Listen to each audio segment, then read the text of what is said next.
નમસ્કાર દર્શક મિત્રો, સિટી ન્યૂઝમાં આપ સૌનું સ્વાગત છે। સમાચારોની શરૂઆત કરતા પહેલા એક નજર આજના મુખ્ય સમાચારો પર। મોટી તંબાડી ગામમાં વિરાજતા પંચમુખી હનુમાન મંદિરે આજે મેળો જેવો માહોલ સર્જાયો। મસ્જિદનું ગેરકાયદેસર બિલ્ડિંગ તોડવામાં આવ્યું।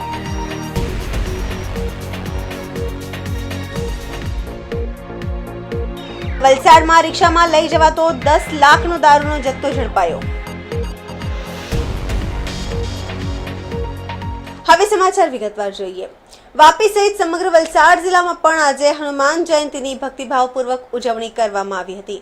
જિલ્લાભરના હનુમાન મંદિરોમાં ભક્તોની ભીડ જામી હતી તો કપરાડાના મોટી તંબાડી ગામમાં વિરાજતા પંચમુખી હનુમાન મંદિરે આજે મેળો જેવો માહોલ સર્જાયો હતો। આ પંચમુખી હનુમાન સમગ્ર દક્ષિણ ગુજરાતમાં એકમાત્ર સ્વયંભૂ પ્રગટ થયેલું પંચમુખી હનુમાનજીનું મંદિર છે। આ વિસ્તારમાં હજારો શ્રદ્ધાળુઓનું આસ્થાનું કેન્દ્ર છે। આજે દિવસભરમાં મંદિર પરિસરમાં હોમ હવન અને ભજન કીર્તનનું આયોજન કરવામાં આવ્યું હતું તો મંદિર પરિસરમાં આજે હનુમંત યજ્ઞનું પણ આયોજન કરવામાં આવ્યું હતું, જેમાં મોટી સંખ્યામાં ભક્તોએ ઉપસ્થિત રહી યજ્ઞમાં આહુતિ આપી ધન્યતા અનુભવી હતી। આ પંચમુખી હનુમાન મંદિર 200 વર્ષથી પણ વધુ જૂનું હોવાની માન્યતા છે।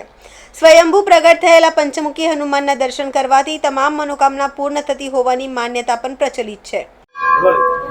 મારું નામ સતીશભાઈ કે પટેલ, રહેવાસી મોટી તંબાડી। અહીં જે હનુમાનજી દાદાનું પ્રાચીન પંચમુખી હનુમાનજી દાદાનું મંદિર છે, એ મંદિરમાં હનુમાનજી દાદા જે પધારે છે એમની જે મૂર્તિ હતી એ પહેલાં બાજુના વાક્ષીપા ગામે હતી। ત્યાં હનુમાનજી દાદાએ ભક્તોને સપનામાં આવીને કહ્યું કે મારે અહીં રહેવું નથી, મારે થોડી અહીંયા મને અશાંતિ લાગે છે। તો તે સમયના જે વડીલો હતા એ વડીલોએ નક્કી કર્યું અને બળદગાડામાં જે હાલે હનુમાનજી દાદાની જે મૂર્તિ છે એ બળદગાડામાં લઈ આવ્યા। બળદગાડામાં પણ એના પાછળ પણ લોકવાયકા છે કે બળદગાડાને જે આંખ હોય છે એ 8 વખત ભાંગી ગયા અહીંયા લાવતા। અહીંથી 2-3 કિલોમીટર લાંબુ છે અને છેલ્લે સામરના આંખ ઉપર અહીંયા આવ્યા। તે સમયે અહીંયા કરમદીના ઝાડા હતા, જૂના ઝાડો હતા, નાનું એવું જંગલ હતું। એ સમયે અહીં હનુમાનજી દાદાની સ્થાપના કરવામાં આવેલી અને એ ઓછામાં ઓછા 150-200 વર્ષ પહેલાંની વાત છે। અને દક્ષિણ ભારતથી જે ઇતિહાસકારો આવ્યા હતા એમનું કહેવું છે કે નાડીશાસ્ત્રમાં જે ઉલ્લેખાયેલ છે કે દમણગંગા નદી કિનારે જે હનુમાનજી દાદા બિરાજમાન હતા એ આ જ હનુમાનજી દાદા છે। મારું નામ દક્ષાબેન દિલીપભાઈ પટેલ, હું એમ તો સેલવાસમાં રહું છું, પણ આજે હનુમાન જન્મોત્સવ નિમિત્તે એમ કહેવાય છે કે આ પૃથ્વી પર 7 અમર છે, તેમાં હનુમાનજી દાદા પણ એમ કહે છે કે જીવિત પુરુષોમાં આવે છે, અમરમાં આવે છે। અને આજે હનુમત નમઃ એટલે કે હનુમાનજી દાદાનો યજ્ઞ કરવામાં આવે છે। સવારે 5 વાગ્યાથી એમ કહે છે કે ભક્તોની ભીડ અહીં લાઈન ચાલુ છે અને જમવાની વ્યવસ્થા, સાંજે ડાયરાની વ્યવસ્થા છે અને એટલું બધું માનવ મહેરામણ અહીંયા ઉમટેલું છે। અને પંચમુખી હનુમાનજીના દર્શન થાય છે બેન? હા, અહીં પંચમુખી હનુમાનજી દાદાના દર્શન થાય છે। લોકો તેલ ચડાવે છે, સિંદૂર ચડાવે છે અને કાળા તલ ચડાવે છે, આકડાના ફૂલ ચડાવે છે। લોકો મીઠાઈ, પેંડા, પ્રસાદ તો અહીં ખૂટતી નથી, એટલું બધું। અહીં ભાવિક ભક્તોની હરેક મનોકામના પૂરી થાય છે જે હનુમાનજી દાદાના દર્શને આવે છે। અને અહીં જે કોઈ પંચમુખી હનુમાનજી દાદાના દર્શને આવે છે અને જે કોઈ ભાવિક ભક્ત અહીં શરણ ઝુકાવે છે એની બધી જ મનોકામના પૂર્ણ થાય છે। આદિવાસી વાળો બોલો। પંચમુખી હનુમાન જે મંદિર મોટી તંબાડીમાં વિસ્તારમાં આવેલું છે, જે દક્ષિણ ગુજરાતનો સૌથી પ્રસિદ્ધ ને સ્વયંભૂ પંચમુખી હનુમાનજીનું મંદિર છે, જ્યાં અલગ અલગ વિસ્તારોથી કે અલગ અલગ ભક્તો અહીં ખરી મંગળવાર શનિવારના દિવસે અલગ અલગ ભક્તો આવીને એમનું કામ પૂર્ણ થાય છે। એટલા માટે દૂર દૂરથી લોકો અહીં આવે છે। વલસાડ, સુરત, પછી નવસારી આ બાજુથી દક્ષિણ ભારતથી પણ 1-2 ભક્તો આવે છે એવું કહેવામાં આવે છે। પછી દમણથી પણ વિસ્તારમાં, ધરમપુર પણના વિસ્તારોમાંથી પણ ભક્તો આવે છે જે મનનું પૂર્ણ કરનાર છે, દુઃખો કરે। આજે હનુમંત યજ્ઞ, હનુમાન જન્મોત્સવના નિમિત્તે હનુમંત યજ્ઞ કરવામાં આવ્યો છે, જેથી મનની ઈચ્છા પૂર્ણ, કષ્ટ, બાધા દૂર થાય એટલા માટે કરવામાં આવ્યો છે। સમાચારોમાં સમય છે નાનકડા વિરામનો। વિરામ બાદ આપ જોઈ શકશો મસ્જિદનું ગેરકાયદેસર બિલ્ડિંગ તોડવામાં આવ્યું।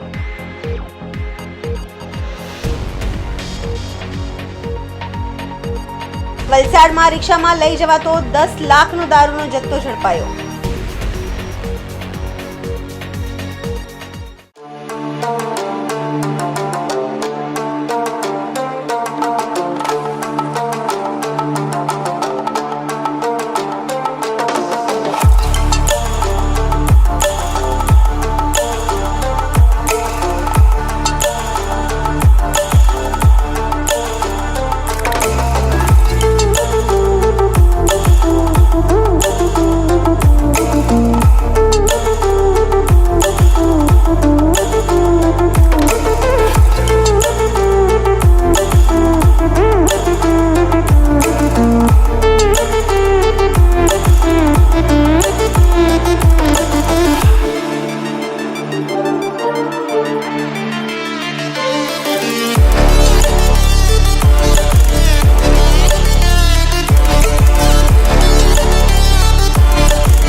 વિરામ બાદ આપનું સ્વાગત છે. સંઘ પ્રદેશ દમણના ખારીવાડ વિસ્તારમાં આઈસ ફેક્ટરી રોડ ઉપર ડીએમસીના એક ખાલી પ્લોટ ઉપર ગેરકાયદેસર મસ્જિદનું નિર્માણ કરવામાં આવ્યું હતું, જેને ડીએમસી દ્વારા વારંવાર નોટિસ ફટકારવામાં આવી હતી, પરંતુ ગેરકાયદેસર મસ્જિદને દૂર ન કરાવતા ડીએમસી દ્વારા નોટિસ આપવામાં આવી હતી. તદુપરાંત છેલ્લા 15 દિવસમાં 3 વખત નોટિસ પાઠવ્યા પછી આજરોજ સંચાલકો દ્વારા સ્વયં આ મસ્જિદનું ગેરકાયદેસર બિલ્ડિંગ તોડવામાં આવ્યું હતું. સંઘ પ્રદેશ દમણના ખારીવાડ વિસ્તારમાં આઈસ ફેક્ટરી રોડ ઉપર ડીએમસીના એક ખાલી પ્લોટ ઉપર ગેરકાયદેસર મસ્જિદનું નિર્માણ કરવામાં આવ્યું હતું, જેને ડીએમસી દ્વારા વારંવાર નોટિસ ફટકારવામાં આવી હતી, પરંતુ ગેરકાયદેસર મસ્જિદને દૂર ન કરાવતા ડીએમસી દ્વારા નોટિસ આપવામાં આવી હતી. તદુપરાંત છેલ્લા 15 દિવસમાં 3 વખત નોટિસ પાઠવ્યા પછી પણ આજરોજ સંચાલકો દ્વારા સ્વયં આ મસ્જિદનું ગેરકાયદેસર બિલ્ડિંગ તોડવામાં આવ્યું હતું. ઉલ્લેખનીય છે કે દમણની અંદર ઘણી જગ્યાએ ડીએમસીના તથા જિલ્લા પંચાયત વિસ્તારમાં ગેરકાયદેસર બાંધકામ થતું આવ્યું છે, જેને લઈ પ્રશાસન દ્વારા વારંવાર નોટિસ પણ આપવામાં આવે છે, પરંતુ સંચાલકો દ્વારા ગેરકાયદેસર બાંધકામ દૂર કરનાર આવતા પ્રશાસન હવે આવા બાંધકામ પ્રત્યે સખ્ત કાર્યવાહી કરવાનું ચાલુ કર્યું હોવાથી લોકોમાં ફફડાટ ફેલાયો છે. સમાચારોમાં ફરી સમય છે નાનકડા વિરામનો. વિરામ બાદ આપ જોઈ શકશો. વલસાડમાં રિક્ષામાં લઈ જવાતો 10 લાખનો દારૂનો જથ્થો ઝડપાયો.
બાદ ફરી આપનું સ્વાગત છે. વલસાડમાં રિક્ષામાં લઈ જવાતો 10 લાખનો દારૂનો જથ્થો ઝડપાયો છે. એસએમસીએ 2 મહિલા સહિત 4 આરોપીની ધરપકડ કરી 11 આરોપી ફરાર થયા છે. વલસાડમાં રિક્ષામાં લઈ જવાતો 10 લાખનો દારૂનો જથ્થો ઝડપાયો છે. એસએમસીએ 2 મહિલા સહિત 4 આરોપીઓની ધરપકડ કરી 11 આરોપી ફરાર થયા છે. એસએમસીની ટીમને માહિતી મળી હતી કે વલસાડના Udvada service road Orwad bridge પરથી રિક્ષામાં દારૂનો જથ્થો લઈ જવાઈ રહ્યો છે. જેના આધારે પોલીસે રિક્ષા અટકાવીને તપાસ કરતા અંદરથી ₹10,35,163ની કિંમતની મૂળ દારૂ મળી આવી હતી. પોલીસે દારૂનો જથ્થો, રિક્ષા અને રોકડ રકમ મળીને કુલ 11,07,783નો મુદ્દામાલ કબજે કર્યો છે. પોલીસે આ કેસમાં પદ્માબેન એન પટેલ, ભૂમિકાબેન આર પટેલ, અચુલકુમાર કુંવર, બહાદુરસિંહ અને રાહુલ પી સિંઘની ધરપકડ કરી હતી. જ્યારે ફરાર 11 આરોપીઓની પોલીસે શોધ હાથ ધરી છે. આ અંગે પારડી પોલીસ વધુ તપાસ ચલાવી રહી છે.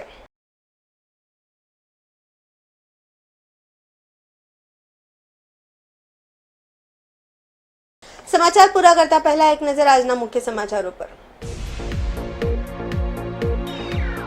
મોટી તંબાડી ગામમાં વિરાજતા પંચમુખી હનુમાન મંદિરે આજે મેળો જેવો માહોલ સર્જાયો. મસ્જિદનું ગેરકાયદેસર બિલ્ડિંગ તોડવામાં આવ્યું.